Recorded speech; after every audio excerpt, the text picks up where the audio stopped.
We have two very dynamic women in our studio today.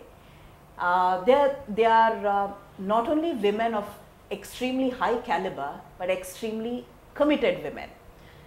So, welcome Lata and Lakshmi. Lata Vasant and Lakshmi Hariharan head both training and resource room at Madras Dyslexia Association.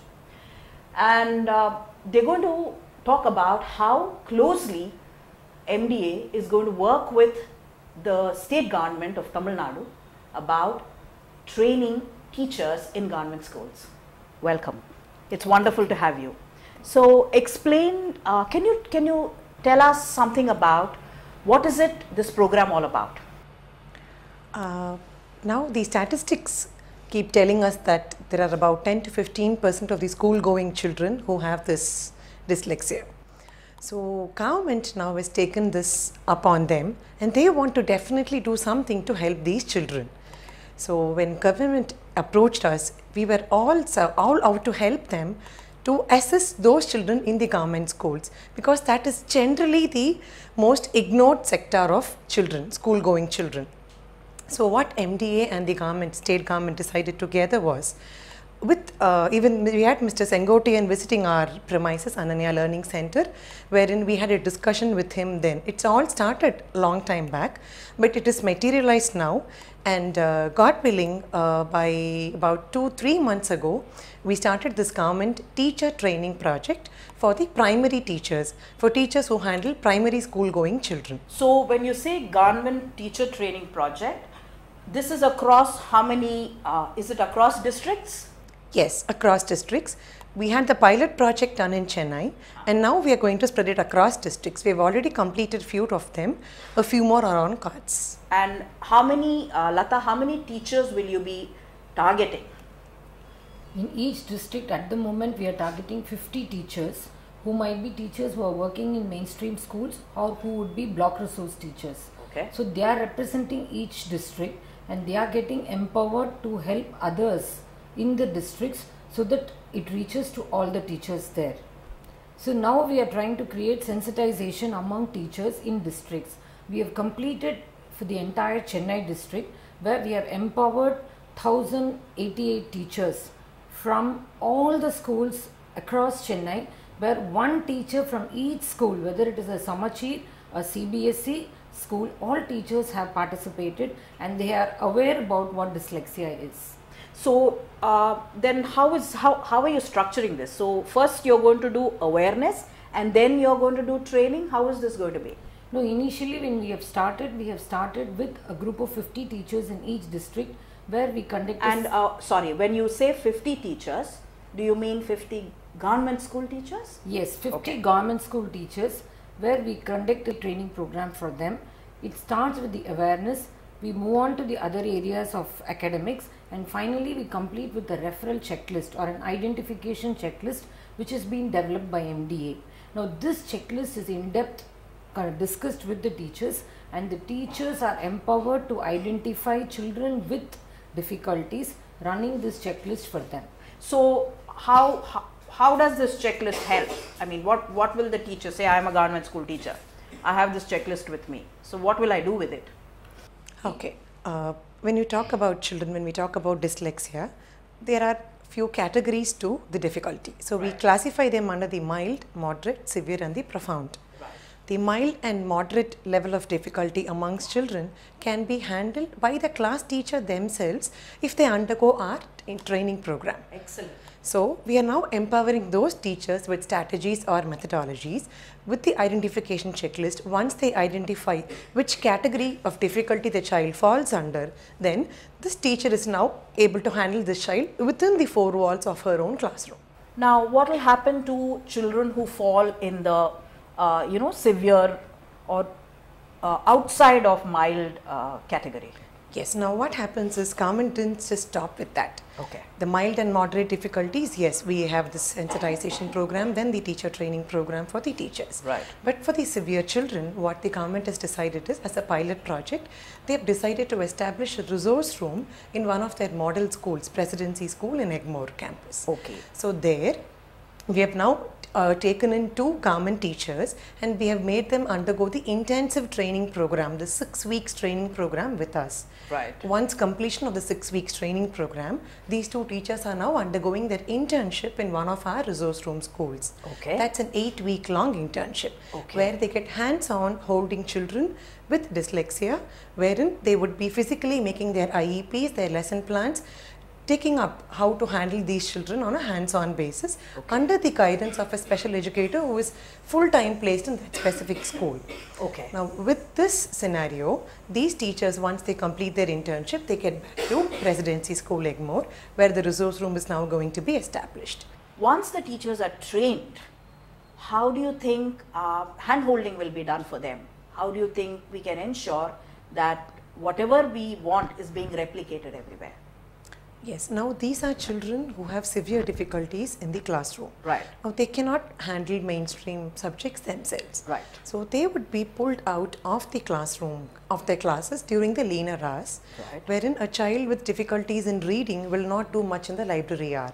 So And, you pull out and this resource room is going to be inside the school premises. absolutely inside the school premises only. Okay. The teachers, special educators are going to work within the school campus. Okay. These children with difficulties, once identified, they are going to be pulled out of their classroom during the Right. leaner hours, where the special educators will do an informal screening for them to assess where they have their difficulties. Okay. They don't just stop with that. The strengths and needs are also identified Okay. once the screening is done. Okay. Based on their strengths, the teachers are going to be working on the needs for those children, Okay. based on an IEP and a lesson plan. Okay. Now, these are teachers who have been recently trained by us, who have undergone the intensive training. So we don't just leave them in lurch. We ensure that there is significant amount of hand holding for these special So educators. that will be for how long?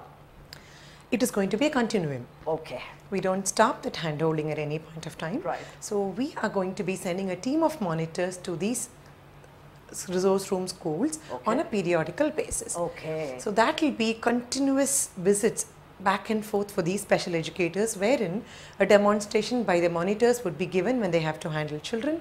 They would be observing those special educators handling classes for these children. Okay. There will be a win-win situation where every child, once they start seeing a lot of results in them, special educators are motivated, the monitors are motivated, so it is a complete package by itself. Excellent. So now once the resource room is established, now how is this going to be model going to be replicated across government schools in the state? Government wanted to just check out to one school to begin with. Right. If it is going to be a success, then I'm sure there is not going to be any stopping for them to replicate this in schools across. Okay, so now Lata, this is a very intense and an intensive program. Yes. So how as a trainer have you and your team equipped yourself to deal with this? Initially, when we started the project, we were only 6 of us. But now we have developed a team of 25 people who are moving across to all the places and conducting training programs. So we are comfortable with the available resources as of now. Okay, so when you say conduct training programs, how intense are those training programs? How long do they, what is their duration? The What do you do? duration, generally these programs are modeled for 5 hours a day. Okay, We start at 10 o'clock and we complete the program by 4 in the evening. okay, So 5 hours, and it involves places where it's quite remote. So they are traveling to all the places and conducting training programs. It is a challenging task for the resources, but we have managed to complete whatever we have agreed so far. Okay. We'll have to see how we are moving forward next year. so when you say a training program, it contains both the practical aspect of it and the theory. Do you do both? Yes, there are several demonstrations which come as part of the package. The teachers are all subjected through the entire module that way. Okay. So what are the components of your 5-day training program? The training program as such begins with the sensitization program, So wherein sensitization means what? creating an awareness on dyslexia. Okay. Generally, there is a there is a myth, or people think that dyslexia is definitely not prevalent. It is that the child could be lazy, he's not willing to be doing his work. That is what he is generally branded with. So we want to create an awareness amongst teachers saying, no, this is a condition which is very, very common among children. And once sensitized, there is a moment, a eureka moment for all these teachers when they feel, oh, this is it. I missed it all this while. So that we ensure happens to every teacher who's taking part in our sessions. So after the sensitization program, the main part of the module begins with the reading session. Wherein the difficulties that the children face in reading and how those children can be helped, can be assisted within the classroom by the teacher through few minor changes in her way of approach is what we cover in that session. So this is independent of the syllabus that the schools follow, absolutely, right? So absolutely. Your training program can be taken and incorporated across any board. Any board. It's independent of board. So you do first, you said you will do reading, then? It's followed by the spelling module, wherein all these children have difficulties in spelling. So all this while we have been only doing an imposition on spelling. But this module will tell you no imposition and what other strategies could be given, which makes a child extremely happy to learn them and then replicate when he has to be spelling. Apart from that, we have a writing module. Now, writing module has two components. Children would have difficulties with the mechanical aspects as well as the expressive aspects. So, how to approach or how to help a child in both these aspects is dealt with in detail in the writing module. We follow that with a module called the math, the most important math module. Wherein difficulties when working with numbers is common with even you and I. So how to help these children, how simple topics are completely demystified. Is there a way to learn tables so easily would be dealt in our module when we do the math. And in all these modules, we have a component called multiple intelligences, wherein we teach every teacher undergoing the program how to make a lesson plan using the multiple intelligences of a child. So for that, we give them a session on how to integrate multiple intelligences into a lesson plan through a lot of examples for them, using their own curriculum, their own examples.